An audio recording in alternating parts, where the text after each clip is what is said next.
মাদিয়ানবাসীর কাছে শুআইব আলাইহিস সালামকে পাঠিয়েছে। তিনি জাতিকে দাওয়াত দিয়েছেন, হে আমার সম্প্রদায়, তোমরা আল্লাহর ইবাদত করো, আখিরাত কামনা করো। মানুষ জিন আল্লাহ সৃষ্টি করেছেন ইবাদত করার জন্য। ইবাদত কতদিন করা যাবে? সূরা হিজরের ৯৯ নম্বর আয়াতে আল্লাহ বলেন, ওয়া'বুদ রাব্বাকা হাত্তা ইয়াতিয়াকাল ইয়াকিন। মরণ আসা পর্যন্ত তুমি তোমার রবের ইবাদত করো। ইবাদত কোরআনে মৌলিকভাবে দুই প্রকার পাওয়া যায়। একটা হলো সাধারণ দাসত্ব, আরেকটা বিশেষ দাসত্ব। আল্লাহর রাজত্ব বরত্বের দাসত্ব ইমানদার এবং বেঈমান যারা আছে সবাই একদিন স্বীকার করবে। ইমানদাররা দুনিয়াতেও করে, আখেরাতেও করবে। কাফের মুশরিক বেদিন যারা, এরা দুনিয়াতে বুঝে যে সমস্ত ক্ষমতার মালিক আল্লাহ, না বুঝার ভান ধরে। কিন্তু আখেরাতে তারাও দাস রূপে উপস্থিত হবে, কিন্তু কাজ হবে না। সূরা মারিয়ামের ৯৩ নম্বর আয়াতে আল্লাহ বলেন, ইন কুল্লু মান ফিস সামাওয়াতি ওয়াল আরদি ইল্লা আতির রহমানি আবদা। আসমান জমিনের যারা আছে, যা কিছু আছে, সবাই রহমানের কাছে দাস রূপে উপস্থিত হবে। এটাকে বলা হয় সাধারণ দাসত্ব। ২ নম্বর বিশেষ দাসত্ব। বিশেষ গোলামি বা বিশেষ দাসত্ব করবে আল্লাহর বিশেষ ইমানদার বান্দারা। সূরা ফুরকানের ৬৩ নম্বর আয়াতে আল্লাহ বলেন, ওয়া ইবাদুর রহমানিল্লাযীনা ইয়ামশুনা আলাল আরদি হাওনা ওয়া ইযা খাতাবাহুমুল জাহিলুনা ক্বালু সালামা। রহমানের প্রকৃত বান্দা তারা যারা দুনিয়াতে নম্র হয়ে চলে, বিনয়ী হয়ে চলে, অহংকার মুক্ত চলে। ওয়া ইযা খাতাবাহুমুল জাহিলুনা ক্বালু সালামা। জাহেলরা, অজ্ঞরা যখন তাদেরকে সম্বোধন করে, যখন তাদের সাথে কোনো বিতর্ক করতে চায়, তখন তারা বলে সালামা, শান্তি। এইখানে রহমানের বান্দা যারা, এরা বিশেষ বান্দা। এখানে রহমানের এই বিশেষ বান্দারা বিশেষ ইবাদত করে। তাহলে মৌলিকভাবে দাসত্ব, গোলামি দুই প্রকার। একটা হলো সাধারণ দাসত্ব, যেটা রহমানের কাছে দাস রূপে আসমান জমিনের সবাই উপস্থিত হবে। আরেকটা হলো বিশেষ দাসত্ব, বিশেষ গোলামি বা বিশেষ দাসত্ব করে আল্লাহর বিশেষ ইমানদার বান্দারা। ইবাদত উপকার লাভের দিক থেকে দুই প্রকার। আমি আপনি যে ইবাদত করি, এই উপকার লাভের দিক থেকে ইবাদত দুই প্রকার। ১ নম্বর, নিজে ইবাদত করে উপকার লাভ করবেন। ২, অন্যের সাহায্যে ইবাদত করে উপকার লাভ করা। আপনারা নামাজ পড়লেন, আজকে এশার নামাজ, কালকে ফজর পড়বেন ইনশাআল্লাহ। নিজে নিজে ইবাদত করলেন, এই ইবাদতের সওয়াব নিজে পাবেন। তাহলে এই ইবাদতের উপকারিতা আপনি নিজেই পেলেন। উপকারিতা লাভের দিক থেকে ইবাদত দুই প্রকার। ১ নম্বর, নিজে নিজে উপকার লাভ করা। নামাজ পড়বেন, নিজের উপকার নিজের লাভ করলেন। ২ নম্বর, অন্যের সাহায্যে ইবাদত করে উপকার লাভ করা। যেমন জাকাত, এটা আপনি একা করতে পারবেন না, কাউকে দিতে হবে জাকাত। তাকে জাকাত দেওয়ার মাধ্যমে আপনার আমল নামায় সওয়াব জমা হবে, লিপিবদ্ধ করা হবে। এই হলো দুই প্রকার। মাধ্যম হিসাবে ইবাদত ৫ প্রকার, অর্থাৎ ৫ মাধ্যমে আমরা ইবাদত করি।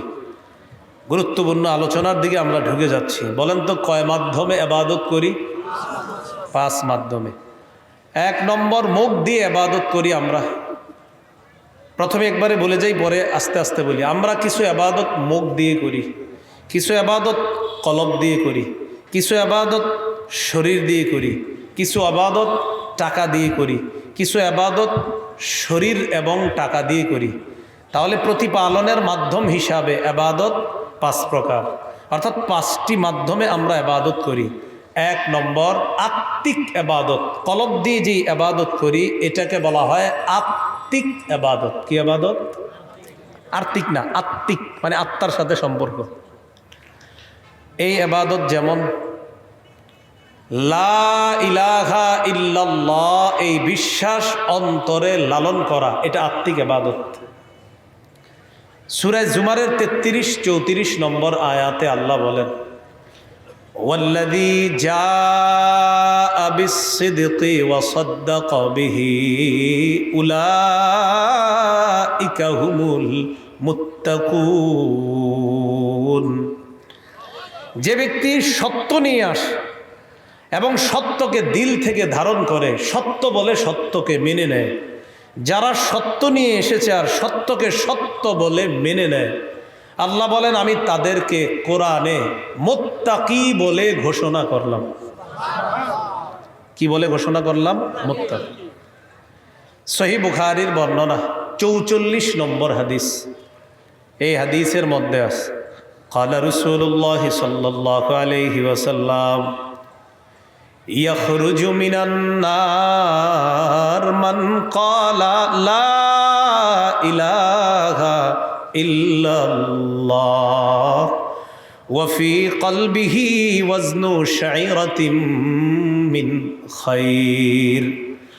রাসূলুল্লাহ সাল্লাল্লাহু আলাইহি সাল্লাম বলেন, যে ব্যক্তির অন্তরের মধ্যে জব পরিমাণ ইমান থাকবে, জব পরিমাণ ইমান থাকবে যার অন্তরের মধ্যে, এই ব্যক্তিও একদিন জাহান্নাম থেকে বের হয়ে যাবে। ওয়াখরুজু মিনান নার মান ক্বালা লা ইলাহা ইল্লাল্লাহ ওয়া ফি কলবিহি ওয়াজনু বুররাতিন মিন খায়র। নবী বলেন, যার অন্তরে গম পরিমাণ ইমান আছে, এই গম পরিমাণ ইমানওয়ালা ব্যক্তিও ওই গম পরিমাণ ইমানের পাওয়ারে অন্তর থেকে লালন করার কারণে একদিন জাহান্নাম থেকে বের হয়ে যাবে। ওয়াখরুজু মিনান নার মান ক্বালা লা ইলাহা ইল্লাল্লাহ ওয়া ফি কলবিহি ওয়াজনু যাররাতিন মিন খায়র। রাসূলুল্লাহ সাল্লাল্লাহু আলাইহি সাল্লাম বলেন, যার অন্তরে অনুপরিমাণ ইমান আছে, এই ব্যক্তিও একদিন জাহান্নাম থেকে বের হয়ে যাবে। তাহলে লা ইলাহা ইল্লাল্লাহ অন্তরে ধারণ করা, এটা আত্মিক ইবাদত, অন্তরের ইবাদত। আল্লাহ আমাদের সকলকে অন্তরের এই গুরুত্বপূর্ণ ইবাদতটা অন্তরে যেন জেনে বুঝে ধারণ লালন পালন করতে পারি, আল্লাহ তৌফিক দান করেন। অন্তরের আরেকটা ইবাদত ইখলাস। বলেন কি নাম? ইখলাস। আল্লাহ বলেন, ওয়ামা উমিরু ইল্লা লিয়াবুদুল্লাহা মুখলিসিনা লাহুদ্দিন। সূরা বাইয়িনার মধ্যে আল্লাহ বলেন, তাদেরকে আদেশ করা হয়েছে তারা যেন দিনকে আল্লাহর জন্য খাঁটি করে, তারা ইবাদত করে, একনিষ্ঠভাবে ইবাদত করে। 23 নম্বর পারা 19 নম্বর পৃষ্ঠার একদম শুরুতে আছে, কুল ইন্নী উমিরতু আন আ'বুদাল্লাহা মুখলিসাল লাহুদ্দিন। নবী আপনি বলেন, আমাকে আদেশ করা হয়েছে আমি যেন আল্লাহর জন্য দিনকে খাঁটি করে ইবাদত করি। এই আদেশ আমাকে করা হয়েছে, আমি যেন ইখলাসের সাথে ইবাদত করি। ইবনে মাজার বর্ণনা 3056 নম্বর হাদিস। এই হাদিসের মধ্যে আসছে, قال رسول الله صلى الله عليه وسلم ثلاث لا يغل عليهن قلب رجل مؤمن। 3 ক্ষেত্রে মুমিনের অন্তর প্রতারণা করতে পারে না। কয় ক্ষেত্রে মুমিনের অন্তর প্রতারণা করে না? 1 নাম্বার, ইখলাসুল আমালি লিল্লাহ। মুমিন জীবনে যা করবে সব ইখলাসের সাথে করবে। এই ইখলাসের সাথে করার ক্ষেত্রে মুমিনের অন্তর প্রতারণা করতে পারে না। 2 নাম্বার, ওয়ান নাসিহাতু লিউলাতিল মুসলিমিন। মুসলমান শাসকদেরকে উপদেশ দেওয়ার ক্ষেত্রে মুমিনের অন্তর প্রতারণা করতে পারে না। 3 নাম্বার, ওয়ালুজুমু জামাআতিহিম। হক দলের সাথে লেগে থাকার ক্ষেত্রে মুমিনের অন্তর কখনো প্রতারণা করতে পারে না। এখানে আমাদের উদ্দেশ্য ইখলাস। অন্তরের একটা ইবাদত হলো ইখলাস, যত আমল সব ইখলাসের সাথে করা। আল্লাহ আমাদের জীবনের সমস্ত ইবাদতগুলো ইখলাসের সাথে করার তৌফিক দান করেন। ইখলাসের 3টা উপকারিতা মনে রাখবো। কয়টা? 1 নাম্বার উপকার, ইখলাসের কারণে আমল কবুল হয়। নাসাইর বর্ণনা 3140 নম্বর হাদিস।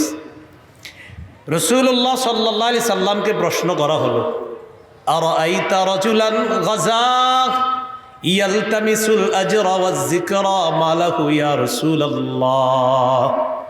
হুজুর, এক ব্যক্তি আল্লাহর রাস্তায় জিহাদ করেছে, এই ব্যক্তি জিহাদের উদ্দেশ্য হলো সওয়াব কামাই করা আর নাম কাম কামাই করা, হুজুর সে কি কোনো প্রতিদান পাবে?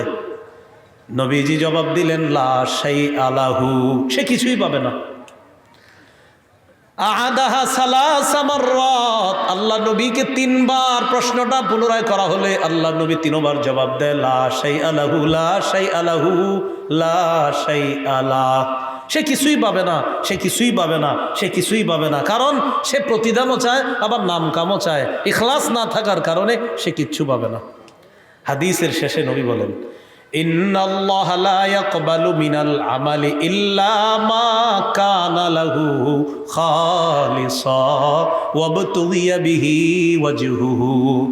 আল্লাহ পাক রব্বুল আলামিন বান্দার আমল কবুল করেন না যদি সেটা ইখলাসের সাথে না হয় এবং আল্লাহকে খুশি করার জন্য যদি না হয়, ওই আমল আল্লাহ কবুল করেন না। ভাই, আমি আপনি যত নামাজ পড়ি, ইবাদত করি, রোজা রাখি, সুবহানাল্লাহ আলহামদুলিল্লাহ পড়ি, কাউকে 1 কাপ চা পান করাই, ইখলাসের সাথে যদি হয়, প্রতিটা ইখলাসওয়ালা আমলের প্রতিদান আল্লাহ দান করবেন। তাহলে ইখলাসের কারণে আমল কবুল হয়। ইখলাসের 2 নম্বর উপকার, ইখলাসের কারণে সওয়াব পাওয়া যায়। বলেন সুবহানাল্লাহ। একটা হলো আমল কবুল হওয়া, আর একটা সওয়াব পাওয়া। সহিহ বুখারীর বর্ণনা 56 নম্বর হাদিস। সাদ ইবনে আবি ওয়াক্কাস রাদিয়াল্লাহু তাআলা আনহুকে আল্লাহ রাসূল বলেন, ইন্নাকা লান তুনফিকা নাফাকাতান তাবতাগি বিহা ওয়াজহাল্লাহ ইল্লা উজিরতা আলাইহা। তুমি পৃথিবীতে যত আমল করো, সেটা যদি আল্লাহকে খুশি করার জন্য ইখলাসের সাথে করো, প্রতিটা আমলেরই প্রতিদান দেওয়া হবে। কাউকে 1 কাপ চা পান করাইলেন, এটা নিয়ত যদি থাকে আমি আল্লাহর জন্য তাকে মহব্বত করি, 1 কাপ চা পান করাইলাম, তো আপনাকে এটারও বিনিময় আল্লাহর পক্ষ থেকে দেওয়া হবে।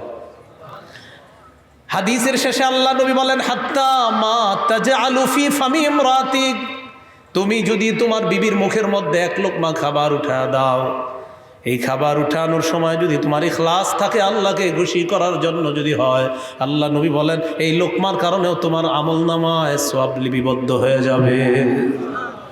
হাত্তা মা তাজআলু ফি ফামি ইমরাতিক, তোমার বিবির মুখে যা রাখো তুমি, যেই লোকমাটা উঠিয়ে দাও, এটাও যদি ইখলাসের সাথে হয়, সওয়াব হবে। তাহলে ইখলাসের 3 উপকার, 1 নাম্বার আমল কবুল, 2 নাম্বার সওয়াব, 3 পাপ মাফ করে দেওয়া হয়, সুবহানাল্লাহ, গুনাহ ক্ষমা করা হয়। সহিহ বুখারীর 3467 নম্বর হাদিসের বর্ণনা। এই হাদিসের মধ্যে আসছে, ক্বালা রাসূলুল্লাহ সাল্লাল্লাহু আলাইহি ওয়াসাল্লাম বাইনামা কালবুন ইউতিফু বিরাকিয়া, একবার একটা কুকুর কূপের পাশে হাঁপাইতেছে। পিপাসার যন্ত্রণায় কুকুরটা কূপের পাশে এইভাবে বারবার প্রদক্ষিণ করে, কাদা ইয়াকতুলুহুল আত, পিপাসার কারণে তার মারা যাওয়ার উপক্রম। কুকুরটা বারবার জিহ্বা বের করতেছে, মারা যাবে যাবে অবস্থা। রাআতহু বাগিয়ুম মিন বাগায়া বনি ইসরাঈল, বনি ইসরাইলের একজন ব্যভিচারিণী নারী কুকুরটাকে দেখছে, কষ্ট পাইতেছে। ফানাজাআত মুকাআহা, ওই নারী তার মৌজা খুলছে, খোলার পর মৌজা দিয়ে পানি উঠায়া সাকাতহু, কুকুরকে পানি পান করাইছে। আল্লাহ রাসূল বলেন, ফাগফিরা লাহা বিহি, এই আমলের কারণে তাকে মাফ করে দেওয়া হয়। সুবহানাল্লাহ। ইখলাস ওয়ালা আমলের কারণে ক্ষমা করে দেওয়া হয়। এ হলো ইখলাসের 3 উপকার আমরা জানলাম। বলেন তো আমরা কয় মাধ্যমে ইবাদত করি? 1 নাম্বার কলব দিয়ে। কলবের একটা ইবাদত লা ইলাহা ইল্লাল্লাহ অন্তরে ধারণ করা। কলবের আরেকটা ইবাদত ইখলাস। কলবের আরেকটা ইবাদত বিশুদ্ধ নিয়ত। পড়ি একটু সবাই, কি নিয়ত? বিশুদ্ধ নিয়ত। সহিহ বুখারীর 1 নম্বর হাদিস। ওমর ইবনুল খাত্তাব রাদিয়াল্লাহু তাআলা আনহুর বর্ণনা, তার থেকে আলকামা ইবনে ওয়াক্কাস আল-লাইসি বর্ণনা করেছেন। আলকামা ইবনে আক্কাস আল-লাইসি ওমর ইবনুল খাত্তাব থেকে, ওমর ইবনুল খাত্তাব মিম্বরে দাঁড়িয়ে হাদিসটা বলেছেন যে রাসূলুল্লাহ সাল্লাল্লাহু আলাইহি সাল্লামকে আমি বলতে শুনেছি, ইন্নামাল আমালু বিন্নিয়াত। নবীজি বলেছেন আমলের প্রতিদান দেওয়া হয় বিন্নিয়াত, বিশুদ্ধ নিয়তের কারণে। নিয়ত যদি বিশুদ্ধ হয় তাহলে আমলের প্রতিদান পাওয়া যায়।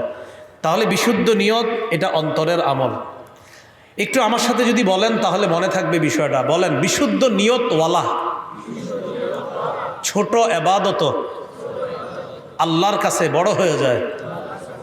বিশুদ্ধ নিয়ত ছাড়া বড় এবাদত আল্লাহর কাছে ছোট হয়ে যায়। কি শিখলাম? বিশুদ্ধ নিয়তের কারণে ছোট এবাদত বড় হয়ে যায়, বিশুদ্ধ নিয়ত না থাকার কারণে বড় এবাদত ছোট হয়ে যায়। একটা কিতাব আছে ইবনে রজব হাম্বলির লেখা, জামিউল উলুম আল হিকাম, 1 নম্বর খণ্ড 13 নম্বর পৃষ্ঠা। আব্দুল্লাহ ইবনে মুবারক রহমতুল্লাহি আলাইহির বক্তব্য, তিনি বলেন, রুব্বা আমালিন সগীরিন তুআজ্জিমুহুন নিয়্যা ওয়া রুব্বা আমালিন কাবীরিন তুসাগগিরুহুন নিয়্যা।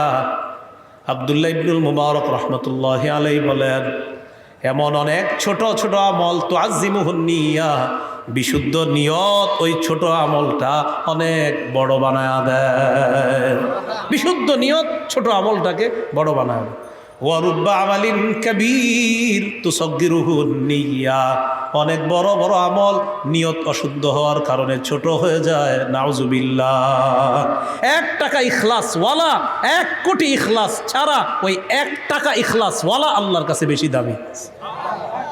1 কোটি ইখলাস ছাড়া এটা দামি না। আল্লাহ আমাদেরকে কথাগুলা বুঝার তৌফিক দান করেন। তাহলে বিশুদ্ধ নিয়ত এটা অন্তরের ইবাদত। অন্তরের আরেকটা ইবাদত ফিকির করা। বলেন, সুন্দর চিন্তা ভাবনা করা। একটু বলেন তো। হ্যাঁ, সুন্দর বসে রয়েছেন, চুপচাপ ভাবলেন, এই আসমান খুঁটি ছাড়া কে বানাইলো? এই জমিন এত বড় বিছানা কে বানাইলো? তো চিন্তা করবেন। সূরা আলী ইমরানের 191 নম্বর আয়াতে জ্ঞানীদের পরিচয় আল্লাহ তুলে ধরেছেন এইভাবে, আল্লাযীনা ইয়াযকুরুনাল্লাহা কিয়ামান ওয়া কুউদান ওয়া আলা জুনুবিহিম।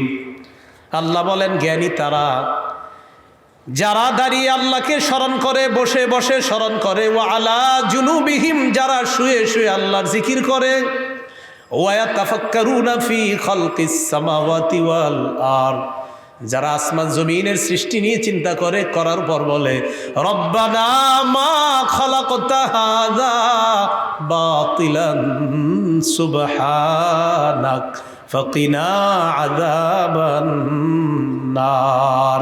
আসমান জমিনের সৃষ্টি নিয়ে চিন্তা করে বলে, ও আমাদের রব, আমরা আপনার পুত পবিত্রতা বর্ণনা করছি। এই আসমান আর জমিন আপনি অনর্থক সৃষ্টি করেন নাই, আমরা আপনার পুত পবিত্রতা বর্ণনা করছি। আমাদেরকে জাহান্নামের আগুন থেকে, আগুনের আযাব থেকে আমাদেরকে আপনি রক্ষা করেন। তাহলে ফিকির করা অন্তরের ইবাদত। বসে রয়েছেন একা একা, ভালো ফিকির চিন্তা ভাবনা করা, এটা আত্মিক ইবাদত। আত্মিক আরেকটা ইবাদত তাওয়াক্কুল করা, ভরসা করা আল্লাহর উপর।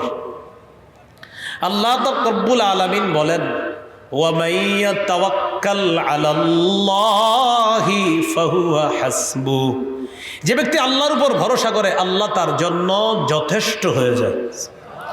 এর মানে আপনারা আগামীকাল সকালে সব চাকরি ছেড়ে দিয়ে ঘরে বসে থাকবেন, এটার নাম তাওয়াক্কুল না। তাওয়াক্কুল হলো আপনার পক্ষ থেকে সব চেষ্টা প্রচেষ্টা করবেন, পূর্ণতা আল্লাহ দান করবেন। আপনি সব চেষ্টা করার পর বলবেন আল্লাহ ভরসা, ইনশাল্লাহ কিচ্ছু হবে না, এটার নাম তাওয়াক্কুল। আপনি গরু বাঁধবেন, বাঁধার পর গরুর ঘরের দরজাটা আটকাইবেন, আয়াতুল কুরসি পরে বন্ধ করবেন, এরপর বলবেন আল্লাহ ভরসা, ইনশাল্লাহ চোরে কিচ্ছু করতে পারবে না, এটাকে বলা হয় তাওয়াক্কুল। দরজা খুলে গরুটা আপনি ছেড়ে রাখলেন আর বললেন কোনো সমস্যা নাই, চোর এটা নিবে না, আল্লাহর উপর ভরসা করতেছি, এটাকে তাওয়াক্কুল বলা হয় না। তাহলে প্রস্তুতি নেওয়া, চেষ্টা করা, প্রচেষ্টা করা, এরপর বলা আল্লাহর উপর ভরসা করতেছি, ইনশাআল্লাহ কিচ্ছু হবে না, আল্লাহ ভরসা, এটাকে বলা হয় তাওয়াক্কুল। তো তাওয়াক্কুল এটাও আত্মিক ইবাদত। তাহলে আবার আগের জায়গায় আসি, মাধ্যম হিসাবে ইবাদত কয় প্রকার? 1 নাম্বার আত্মিক ইবাদত, 2 নাম্বার মৌখিক ইবাদত। 2 নাম্বার মৌখিক ইবাদত, যে ইবাদত আমরা মুখ দিয়ে করি। এই যে আমি এখন মুখ দিয়ে কথা বলতেছি, এটা মৌখিক ইবাদত। একটু আমরা মৌখিক ইবাদত করি সুবহানাল্লাহ, আলহামদুলিল্লাহ, লা ইলাহা ইল্লাল্লাহ, আল্লাহু আকবার। দেখি মনে আসেনি আপনাদের? আত্মিক ইবাদতের মধ্যে একটা ছিল লা ইলাহা ইল্লাল্লাহ অন্তরে ধারণ করা। এবার মৌখিক ইবাদতটাও লা ইলাহা ইল্লাল্লাহ মুখে স্বীকার করা, এটা মৌখিক ইবাদত। সহিহ বুখারীর 25 নম্বর হাদিসের বর্ণনা, আব্দুল্লাহ ইবনে ওমর রাদিয়াল্লাহু তাআলা আনহুমার বর্ণনা, তিনি বলেন, উমিরতু আন উকাতিলান নাস হাত্তা ইয়াশহাদু আল্লাহ ইলাহা ইল্লাল্লাহ ওয়া আন্না মুহাম্মাদার রাসূলুল্লাহ। যতক্ষণ পর্যন্ত মানুষ এই সাক্ষী দিবে আল্লাহ ছাড়া কোনো ইলাহ নাই, মুহাম্মদ সাল্লাল্লাহু আলাইহি সাল্লাম আল্লাহর রাসূল, ততক্ষণ পর্যন্ত আমি আদিষ্ট হয়েছি তাদের বিরুদ্ধে যেন লড়াই অব্যাহত রাখি। মুখ দিয়ে যতক্ষণ বলবে লা ইলাহা ইল্লাল্লাহ, এটা যতক্ষণ না স্বীকার করবে ততক্ষণ আমাকে বলা হয়েছে লড়াই চালিয়ে যাওয়ার জন্য। এখান থেকে শিখতেছি আমরা যে লা ইলাহা ইল্লাল্লাহ মুখে স্বীকার করা এটা মৌখিক ইবাদত। একটা হলো অন্তরে ধারণ করা, এটা আত্মিক ইবাদত, আর একটা মুখে স্বীকার করা, এটা মৌখিক ইবাদত। মৌখিক ইবাদতের মধ্যে আরেকটা একটু বলি, বলেন তিলাওয়াতুল কোরআন। কি বলেন তো? তিলাওয়াতুল কোরআন। তিরমিজির বর্ণনা 1333 নম্বর হাদিস, এই হাদিসের মধ্যে আসছে, ক্বালা রাসূলুল্লাহ সাল্লাল্লাহু আলাইহি ওয়াসাল্লাম, আল জাহিরু বিল কোরআন কাল জাহিরি বিস সাদাকা ওয়াল মুসিররু বিল কোরআন কাল মুসিররি বিস সাদাকা। প্রকাশ্যে কোরআন তেলাওয়াতকারী, উঁচু আওয়াজে কোরআন তেলাওয়াতকারী, প্রকাশ্যে দান সৎকা করার যেই সওয়াব, ওই দান সৎকা প্রকাশ্যে যে করে, প্রকাশ্যে কোরআন তেলাওয়াতকারীও প্রকাশ্যে দান সৎকাকারীর মতো। ওয়াল মুসিররু বিল কোরআন কাল মুসিররি বিস সাদাকা। আর যে ব্যক্তি গোপনে কোরআন তেলাওয়াত করে, এই ব্যক্তি গোপনে দান সৎকাকারীর মতো। তাহলে কোরআন তেলাওয়াত করা এটা মৌখিক ইবাদত। সহিহ বুখারীর বর্ণনা 5011 নম্বর হাদিস, এই হাদিসের বর্ণনাকারী বারা ইবনে আজিব রাদিয়াল্লাহু তাআলা আনহু। এই হাদিসটি একটু মনোযোগ দিয়ে শুনেন, তারপর আশা করি কোরআন তেলাওয়াতের প্রতি উদ্বুদ্ধ হবেন। বারা ইবনে আজিব বলেন, কানা রাজুলুন ইয়াকরাউ সূরাতাল কাহফি, এক ব্যক্তি সূরা কাহফ তেলাওয়াত করতেছিল। ফাতাগাশাতহু সাহাবা, হঠাৎ তাকে আকাশের একখণ্ড মেঘের মতো কিছু একটা তাকে ছায়া দিল। এটা বুখারীর বর্ণনা। মুসলিমের বর্ণনা আছে, উসাইদ ইবনে হুযাইর রাদিয়াল্লাহু তাআলা আনহু কোরআন তেলাওয়াত করতেছিলেন, আকাশের একখণ্ড মেঘ আসছে, ওই মেঘের মতো দেখা যায়, আর মেঘের মধ্যে ছোট ছোট বাতির মতো দেখা যায়। উনি তেলাওয়াত করতেছে আর এটা নিচের দিকে আসছে। তো উনি বলেন, ওয়া ইলা জানিবিহি হিসানুন মারবুতুন বিশাতানাইন, যিনি সূরা কাহফ তেলাওয়াত করতেছিলেন তার পাশে তার একটা ঘোড়া 2টা রশি দিয়ে বাঁধা। ওলামা হযরত ছাড়া অন্য যারা আছেন হাদিসটা কি বুঝতেছেন? ওলামায়ে কেরাম তো সহজে বুঝে ফেলে, অন্যরা বুঝতেছেন তো? এক ব্যক্তি সূরা কাহফ তেলাওয়াত করতেছে, তার পাশে 2টি রশি দিয়ে একটা ঘোড়া বাঁধা, ওই ঘোড়াটার উপরে আকাশের মেঘ আইসা কেমন যেন ছায়া দিতেছে এমনটা মনে হচ্ছে। মুসলিমের বর্ণনায় উসাইদ ইবনে হুযাইর রাদিয়াল্লাহু তাআলা আনহুর ছেলে ইয়াহইয়া, নাম কি? ইয়াহইয়া। এই ইয়াহইয়া পাশে শোয়া। তো উনি যত তেলাওয়াত করে তত মেঘ নিচের দিকে আসে আর ঘোড়া খালি লাফায়। বুখারীর বর্ণনা যে ফাজআলা ইয়ানফিরু, মুসলিমের বর্ণনায় হলো আমি আশঙ্কা করলাম আনতাত ইয়াহইয়া, এইভাবে লাফালাফি করতে করতে আমার ছেলে ইয়াহইয়ার উপর যদি ঘোড়াটা আসে তা আমার ছেলে তো মারা যাবে। এক পর্যায়ে আমি কোরআন তেলাওয়াত বন্ধ করে দিলাম যেন ঘোড়া আর না লাফায়। আর বুখারীর বর্ণনা হলো যে উনি দেখতেছে, তো উনি কোরআন তেলাওয়াত শেষ করলেন। মুসলিমের বর্ণনায় আছে কোরআন তেলাওয়াত শেষ করার পর মেঘখণ্ডটা উপরে উঠে গেছে। বুখারীর বর্ণনায় যেটা আসছে সেটা হলো উনি তেলাওয়াত বন্ধ করলেন, করার পর ফালাম্মা আসবাহা আতান নবিয়্যা সাল্লাল্লাহু আলাইহি সাল্লাম, সকালে নবীর কাছে আসলেন। ফাযাকারা যালিকা লাহু, নবীকে পুরো বিষয়টা বললেন। আল্লাহ রাসূল বললেন, তিলকা সাকিনা তানাজ্জালাত বিল কোরআন, এটা ছিল আল্লাহর পক্ষ থেকে প্রশান্তি, তুমি কোরআন তেলাওয়াত করার কারণে এই প্রশান্তি নাজিল হয়েছে। এটা বুখারীর বর্ণনা। আর মুসলিমেরটা ওই উসাইদ ইবনে হুযাইর নবীর কাছে গিয়ে বলতেছে, হুজুর তেলাওয়াত করতেছি আর এরকম ঘোড়া লাফায়। নবীজি বলেন, আহা ইকরা ইবনে হুজাইর, ও উসাইদ ইবনে হুজাইর, তুমি যদি আরো পড়তা। হুজুর আরো পড়ছি তো। তারপর ঘোড়া আরো লাফায়। নবীজি বলে, আহা ইকরা ইবনে হুজাইর, ও উসাইদ ইবনে হুজাইর, তুমি যদি আরো পড়তা। হুজুর আরো পড়ছি তো। তারপর ঘোড়া আরো লাফায়।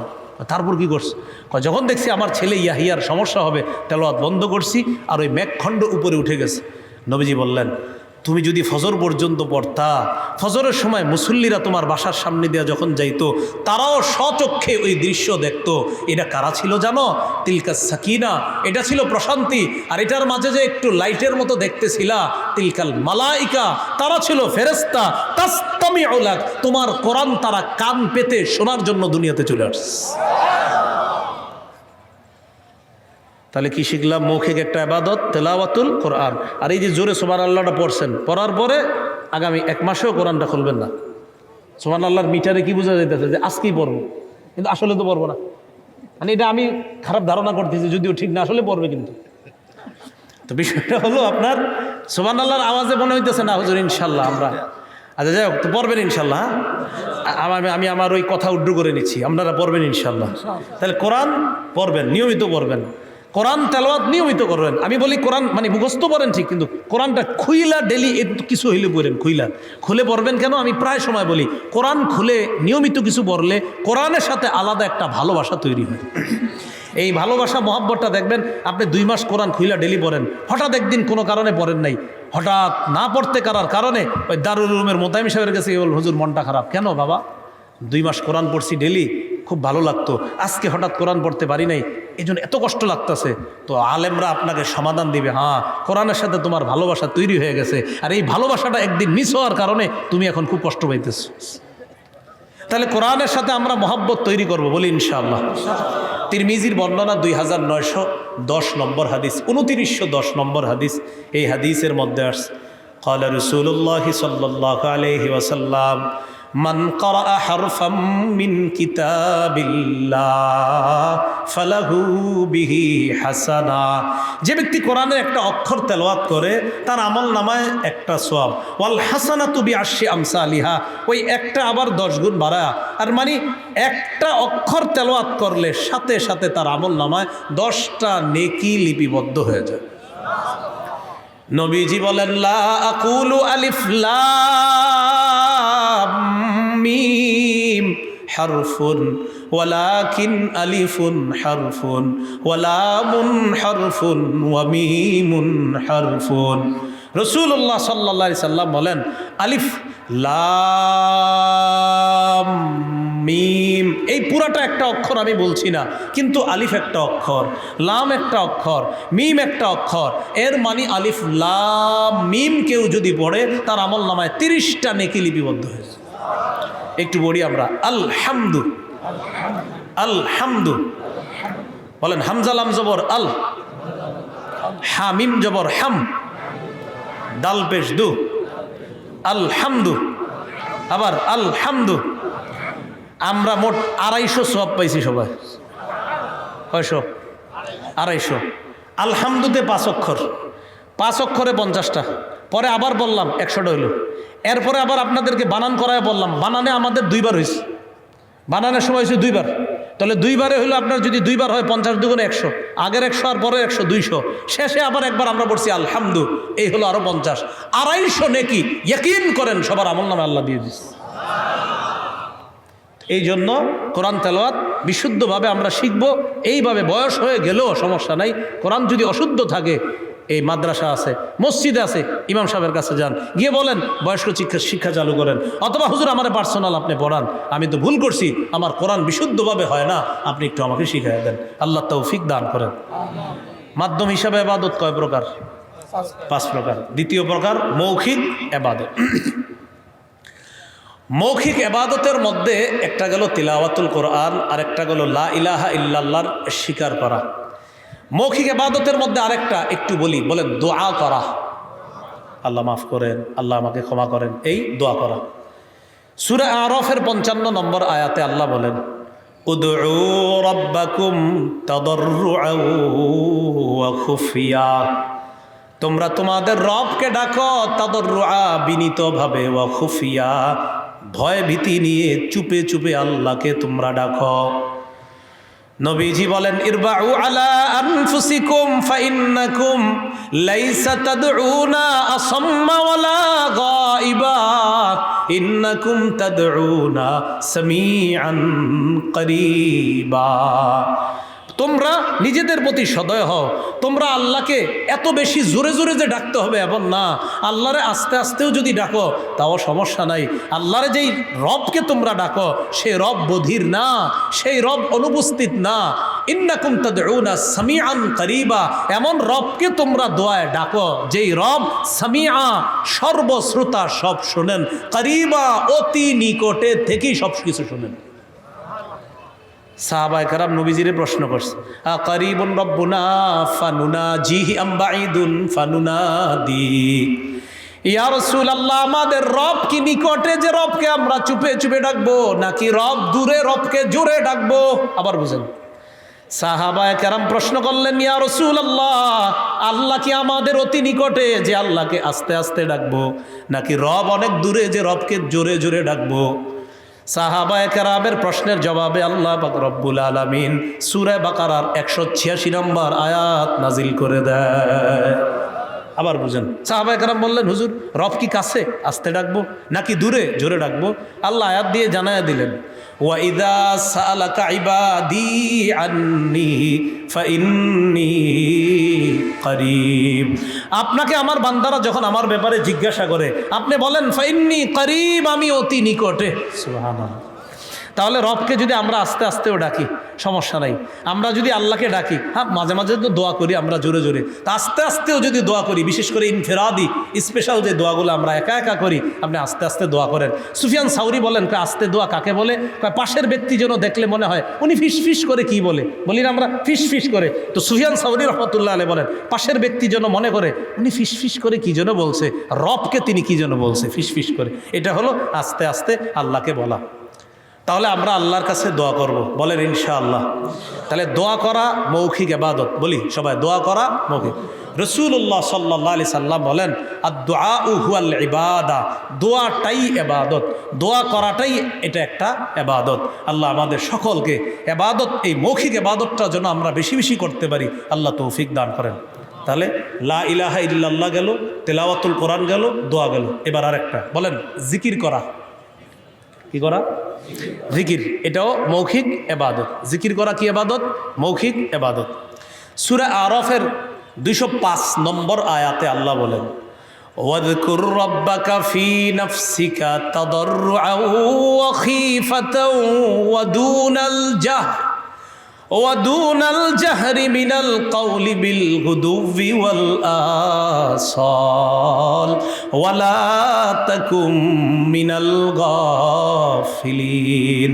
ওয়াযকুর রাব্বাক, তুমি তোমার রবকে স্মরণ করো, ফি নাফসিক মনে মনে, তাদাররুআ বিনীতভাবে, ওয়া খীফা ভয়ভীতি নিয়ে, ওয়া দুনাল জাহরি মিনাল কওল অনুচ্চ সুরে, বিল গুদুবি ওয়াল আসাল সকাল সন্ধ্যায় তুমি তোমার রবকে ডাকো মনে মনে, জিকির করো মনে মনে, তাদাররুআ বিনীতভাবে, খীফা ভয় ভীতি নিয়ে, দুনাল জাহরি মিনাল কওল অনুচ্চ সুরে। মাঝে মাঝে আমরা ইনফিরাদি যে জিকিরগুলা করি, মসজিদ থেকে সব মুসল্লি বের হয়ে গেছে, কোনায় বৈশা বৈশা আস্তে আস্তে একটু জিকির করেন। এই জিকিরের জিকির মজা শুধু নিজেই বুঝবেন, কাউরে বুঝাইতে পারবেন না, এরকম মজা। এটা একদিন কইরা দেখেন, আপনি তো করবেন না। হ্যাঁ, মানে আমরা কইলে যাতে করবেন না মনে হয়, সবাই বলেন হ্যাঁ, একদিন কইরা দেখবেন, আসলে মজা পাবেন। মজা না পাইলে টাকা ফেরত, আসলে মজা পাবেন ইনশাআল্লাহ। হ্যাঁ, আপনি এইভাবে ইনফিরাদি জিকির করেন, একটু আস্তে আস্তে একা একা, বৈশাখ কেউ নাই, আশেপাশে নাতিশীতোষ্ণ একটা আবহাওয়া আছে, হালকা হালকা নিবু নিবু লাইট জ্বলতেছে, একটু ঘরের মধ্যেও যদি হয় একটু জিকির করেন, এই মজা এটা আপনি নিজেই পাবেন ইনশাআল্লাহ তাআলা। তাহলে জিকির করা এটা মৌখিক ইবাদত। আল্লাহ আমাদেরকে ইবাদত করার তৌফিক দান করেন। 3 নাম্বার শারীরিক ইবাদত, দৈহিক ইবাদত। নামাজ পড়া শারীরিক ইবাদত। কি করা? নামাজ পড়া, এটা একটা শারীরিক ইবাদত। এই ইবাদতগুলো আমরা করব। রোজা রাখা শারীরিক ইবাদত। আল্লাহ পাক রব্বুল আলামিন সূরা হজের মধ্যে বলেন, ইয়া আইয়ুহাল্লাযীনা আমানুর কাউ, হে ঈমানদারগণ তোমরা রুকু করো, ওয়াসজুদু সিজদা করো। এগুলা হলো শারীরিক ইবাদত। নামাজ পড়া। রাসূলুল্লাহ সাল্লাল্লাহু আলাইহি সাল্লাম বলেন, আর আইতুম লাউ আন্না নাহরান বিবাবি আহাদিকুম ইয়াগতাসিলু ফীহি কুল্লা ইয়াউমিন খামসা মাররাত হাল ইয়াবকা মিন দারানিহি শাইউন ক্বালু লা ইয়াবকা মিন দারানিহি শাইউন ইয়া রাসূলুল্লাহ। নবী বললেন, তোমাদের কারো বাসার সামনে একটা পুকুর আছে, ওই পুকুরে এক ব্যক্তি দৈনিক 5 বার গোসল করে, বলো তো তোমরা তার শরীরে কি কোনো ময়লা অবশিষ্ট থাকবে? সাহাবায়ে কেরাম বললেন, না। নবী বললেন, ফাযালিকা মিসলুস সালাওয়াতিল খামসি ইয়ামহুল্লাহু বিহিন্নাল খাতায়া। 5 ওয়াক্ত নামাজ যদি কেউ পড়ে, 5 বার গোসল করলে যেমন ময়লা থাকে না, 5 ওয়াক্ত নামাজ পড়লে তার গুনাহগুলা ধুয়ে মুছে আল্লাহ সাফ করে দেয়। এটা শারীরিক ইবাদত। 4 নাম্বার আর্থিক ইবাদত, মানে সম্পদের ইবাদত। এটা হলো যাকাত করা, সদকা দেওয়া, যাকাত দেওয়া। রাসূলুল্লাহ সাল্লাল্লাহু আলাইহি সাল্লাম বলেন, মান আতাহুল্লাহু মালান ফালাম ইউআদ্দি যাকাতা। যাকে আল্লাহ সম্পদ দিছে যাকাত দেয় না, যাকে আল্লাহ সম্পদ দিছে কিন্তু সে যদি যাকাত না দেয়, মুসিলা লাহু ইয়াউমাল কিয়ামাতি শুজাআন আকরা। কিয়ামতের ময়দানে 20 ধর সাপ, এই 20 ধর সাপে রূপান্তরিত হবে তার যাকাত না দেওয়া সম্পদগুলা। হওয়ার পর এইভাবে আপনার সামনে ফানাদারে বলবে, আনা কানজুকা আনা মালুকা, আমি তোমার সঞ্চিত সম্পদ, আমি তোমার সেই মাল, যেই মাল তুমি যাকাত হিসাবে দেওয়ার কথা ছিল দেও নাই। 1 লাখ টাকা যাকাত আসছে, 30,000 টাকা যাকাত দিয়া ছবি কিছু তুইলা ফেসবুকে দিয়ে পরের দিন লেখছে, গরিব অসহায়দেরকে যাকাতের টাকাটা দিয়ে খুব ভালো লাগছে আলহামদুলিল্লাহ। দিছে কত? 30,000। বাকি রইল কত? বলেন সাপ বাকি রয়েছে, বলেন সাপ, সবাই বলেন 70,000 সাপ। কি বাকি রয়েছে? ওই যে ফেসবুকে লেখছে আলহামদুলিল্লাহ খুব ভালো লাগছে, অসহায়দেরকে সহযোগিতা করে। কত? 30,000 টাকার লুঙ্গি শাড়ি দিছে। 70,000 যে বাকি রয়েছে, আপনি বলবেন জি, কমেন্টে লিখে দিবেন যদি জানেন, জি বাকি সাপটাকে দিব। যদি সাপ কি বলবেন, যেটা দেন না এটা সাপ হবে, আপনারা কামড়াবে। আল্লাহ আমাদেরকে হেফাজত করেন। তাহলে আর্থিক ইবাদত যাকাত দেওয়া, আবার সদকা করা। আপনি চুপে চুপে কোনো অসহায় বিধবা নারীর খোঁজ খবর নিতে পারেন, আর্থিক ইবাদত। কোনো এতিম মিসকিনের সহযোগিতা করতে পারেন অর্থ দিয়ে, এটা আর্থিক ইবাদত। সহিহ বুখারীর 5353, 5353 কত হয়? 5353। এই হাদিসের মধ্যে আসছে রাসূলুল্লাহ সাল্লাল্লাহু আলাইহি সাল্লাম বলেন, আস-সাঈ আলাল আরমিলাহ ওয়াল মিসকিন কাল মুজাহিদি ফি সাবিলিল্লাহ আবিল কাইমিল লাইল সাইমিন নাহার। যে ব্যক্তি বিধবা এবং এতিমদেরকে সহযোগিতা করার জন্য চেষ্টা চালায়, যেমন অনেক চ্যারিটি ফাউন্ডেশন এই কাজগুলো করে, অনেক সেবামূলক ফাউন্ডেশন এই কাজগুলো করে, কিন্তু আপনি পার্সোনালিও চেষ্টা করবেন চুপে চুপে অসহায়দের পাশে দাঁড়ানোর জন্য। নবী বলেন, যে ব্যক্তি তাদেরকে এইভাবে অর্থ দিয়ে সাহায্য সহযোগিতা করে বিভিন্নভাবে, এই ব্যক্তি কাল মুজাহিদি ফি সাবিলিল্লাহ, কেমন যেন আল্লাহর রাস্তার মুজাহিদের মতো হয়ে গেল। আর আবিল কাইমিল লাইল, অথবা সারা রাত নফল নামাজ পড়লে যে সওয়াব, সে কেমন যেন সেই সওয়াব পাইল। আর আবিস সাইমিন নাহার, সারাদিন নফল রোজা রাখার যেই আমল, যেই ফজিলত, সে এইভাবে অর্থনৈতিক সহযোগিতা করার কারণে আল্লাহ তাকে সেই ফজিলত দান করে। 5 নাম্বার আর্থিক এবং শারীরিক ইবাদত, এটা হলো হজ। আর্থিক এবং শারীরিক ইবাদত, এটা হলো কি? হজ। এই যে হজে যাবে, ইবনে মাজার বর্ণনা, রাসূলুল্লাহ সাল্লাল্লাহু আলাইহি সাল্লাম বলেন, আল হুজ্জাজ আল উম্মার ওয়াফদুল্লাহ ইন দাউহু আজাবাহুম। রাসূলুল্লাহ সাল্লাল্লাহু আলাইহি সাল্লাম বলেন, হাজী সাহেবগণ আর উমরা আদায়কারী যারা, তারা হলো আল্লাহর প্রতিনিধি। ইন দাউহু, তারা যখন আল্লাহকে ডাকে, আজাবাহুম, আল্লাহ তাদের ডাকে সাড়া দেয়। হাজী সাহেবরা, উমরাকারীরা আল্লাহকে ডাকলে আল্লাহ তাদের ডাকে কি করেন? সাড়া দেন। সহিহ বুখারীর 1521 নম্বর হাদিসের বর্ণনা, মান হাজ্জা লিল্লাহ ফালাম ইয়ারফুস ওয়ালাম ইয়াফসুক রাজাআ কায়াউমিন ওয়ালাদাতহু উম্মুহু। রাসূলুল্লাহ সাল্লাল্লাহু আলাইহি সাল্লাম বলেন, যে আল্লাহর জন্য হজ করলো, সে যদি কোনো অশ্লীলকৃত কার্যকলাপ না করে, অশ্লীল কথা না বলে, অশ্লীল কাজ না করে, সে হজ থেকে এমনভাবে ফিরে আসবে যেন তার মা তাকে আজকে জন্ম দিয়েছে। সহিহ বুখারীর 1519 নম্বর হাদিস। রাসূলুল্লাহ সাল্লাল্লাহু আলাইহি সাল্লামকে প্রশ্ন করা হলো, আইয়ুল আমালি আফজল, কোন আমল সবচেয়ে শ্রেষ্ঠ? নবী বললেন, ঈমানুন বিল্লাহ ওয়া রাসূলি, আল্লাহর প্রতি বিশ্বাস স্থাপন করা, রাসূলের প্রতি বিশ্বাস স্থাপন করা। কিলা সুম্মা মাজা, প্রশ্ন করা হলো এরপর সবচাইতে শ্রেষ্ঠ ইবাদত কোনটা? নবী বললেন, জিহাদুন ফি সাবিলিল্লাহ, আল্লাহর রাস্তায় জিহাদ করা। কিলা সুম্মা মাজা, এরপর সবচাইতে শ্রেষ্ঠ ইবাদত কোনটা? নবী বললেন, হজ্জুন মাবরুর, যেই হজ আল্লাহ কবুল করেন, ওই হজটা হলো এরপর শ্রেষ্ঠ ইবাদত। ওই হজটা কি শ্রেষ্ঠ এবাদত। এই জন্য বুখারীর আরেক বর্ণনা আসছে 1773 নম্বর হাদিসের বর্ণনা, নবী বলেন আল হজ্জুল মাবরুর লাইসা লাহু জাযাউন ইল্লাল জান্নাহ, হজ্জে মাবরুরের পুরস্কার শুধুমাত্র জান্নাত। হজ্জে মাবরুরের পুরস্কার এটাই যে সে জান্নাত পেয়ে যাবে। এই হলো আর্থিক আর শারীরিক ইবাদত। দেখি এবার একটু মন দিয়ে শোনেন, বলেন তো উপকারিতা লাভের দিক থেকে ইবাদত কয় প্রকার? 2 প্রকার। একটা নিজে উপকার হওয়া আর একটা অন্যের মাধ্যমে উপকার হওয়া। আচ্ছা বলেন তো মৌলিকভাবে দাসত্বের বিবেচনায় ইবাদত কয় প্রকার? 2 প্রকার। একটা সাধারণ দাসত্ব আর একটা বিশেষ দাসত্ব। উপকারিতা লাভের দিক থেকে ইবাদত কয় প্রকার? 2 প্রকার।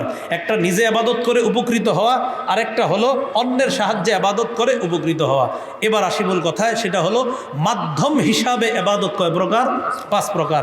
1 নম্বর আত্মিক ইবাদত, 2 নম্বর মৌখিক ইবাদত, 3 নম্বর দৈহিক বা শারীরিক ইবাদত, 4 নম্বর আর্থিক ইবাদত, 5 নম্বর আর্থিক এবং শারীরিক ইবাদত। এবার আসুন হাদিসের মধ্যে ইবাদত কিভাবে পাওয়া যায়। হাদিসের মধ্যে ইবাদত শব্দটা তিরমিজির বর্ণনা 2201 নম্বর হাদিসে আসছে, রাসূলুল্লাহ সাল্লাল্লাহু আলাইহি সাল্লাম বলেন আল ইবাদাতু ফিল হারজি কা হিজরাতিন ইলাইয়া। ফিতনা ফাসাদের জামানায়, কলহ বিপর্যয়ের সময় কোনো ব্যক্তি ইবাদত করা আমি নবীর কাছে হিজরত করার সমপরিমাণ সওয়াব। কলহ বিপর্যয়ের সময় কেউ যদি ইবাদত করে সে আমার কাছে হিজরত করার মতো কেমন যেন সওয়াব পাবে, এরকম। মুসনাদে আহমদের একটা হাদিস শুনেন, খুব মন দিয়ে হাদিসটা শুনবো। 6895 নম্বর হাদিস। এই হাদিসের বর্ণনাকারী আব্দুল্লাহ ইবনে আমর ইবনুল আস রাদিয়াল্লাহু তাআলা, নবীজি বলেন ইন্নাল আবদা ইযা কানা আলা তরিকাতিন হাসানাতিন মিনাল ইবাদাহ। কোনো বান্দা যখন একটা ইবাদতের সুন্দর পদ্ধতি অবলম্বন করে, যেমন আজকে আপনারা অনেকে নিয়ত করছেন যে আমি কালকে থেকে ডেইলি 2 পৃষ্ঠা কোরআন তেলাওয়াত করব, হয়তো কেউ নিয়ত করে ফেলছেন, কথার কথা। সুম্মা মারিদ, আপনি তেলাওয়াত যেই টাইমে করতেন হঠাৎ একদিন অসুস্থ হয়ে গেছেন, কিন্তু এই তেলাওয়াতটা আর করতে পারতেছেন না অসুস্থতার কারণে।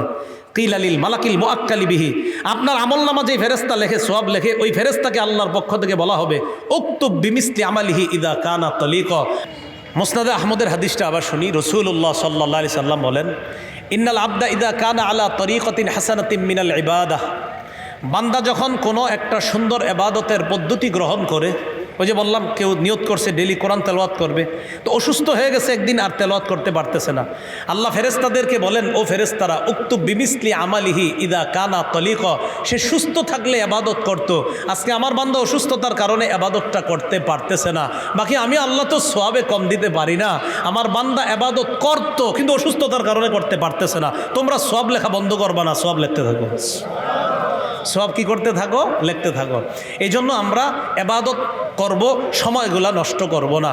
সহিহ বুখারীর বর্ণনা 6412 নম্বর হাদিস, নবী বলেন নি'মাতানে মাকবুলুন ফীহিমা কাসীরুম মিনান নাস আস-সিহহাতু ওয়াল ফারাগ। 2টি নিয়ামতের ব্যাপারে মানুষ বড়ই উদাসীন, একটা হলো সুস্থতা আর একটা অবসর সময়। এই 2টা নিয়ামত মানুষ হেলায় ফেলায় কাটিয়ে দেয়। উচিত হলো ইবাদতের মাধ্যমে যেন আমরা এই 2টা গুরুত্বপূর্ণ নিয়ামতকে আমরা কাজে লাগাতে পারি। আল্লাহ তৌফিক দান করেন।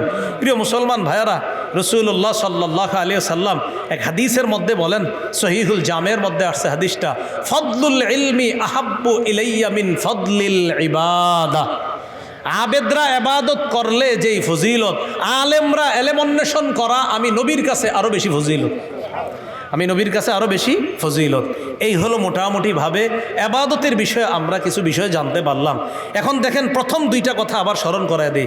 আল্লাহ বানাইছে আমাদেরকে ইবাদতের জন্য, কতদিন? কয় মৃত্যু পর্যন্ত। এখান থেকে আমরা আলোচনা শুরু করেছিলাম, জীবন আর মৃত্যুর মাঝখানের সময়টা আমাদের হায়াত, এই হায়াতটাকে মূল্যায়ন করা, ইবাদতের মাধ্যমে সাজানোর চেষ্টা করা।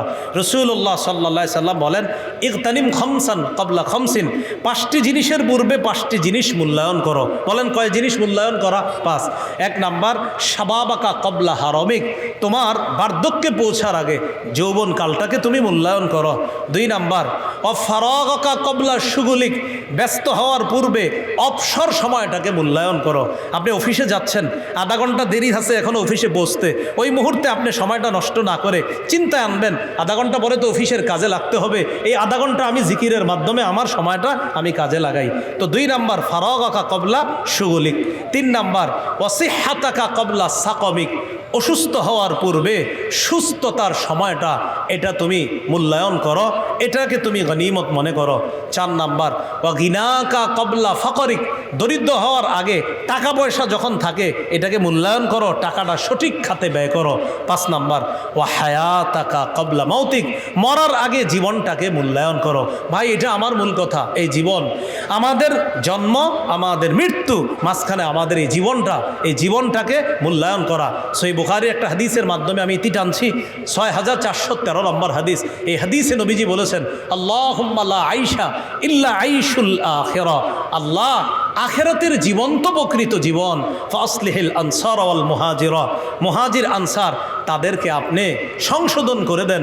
হাদিস দ্বারা বোঝা যায় নবী সাহাবীদের জন্য দোয়া করছেন যেন তারা দুনিয়াতে থাকতেই আখিরাত ওয়ালা জীবন গঠন করতে পারে। সহিহ বুখারীর 6417 নম্বর হাদিসের অধীনে ইমাম বুখারী হযরত আলীর একটা বক্তব্য আনছেন, এই বক্তব্যটা একটু শোনেন।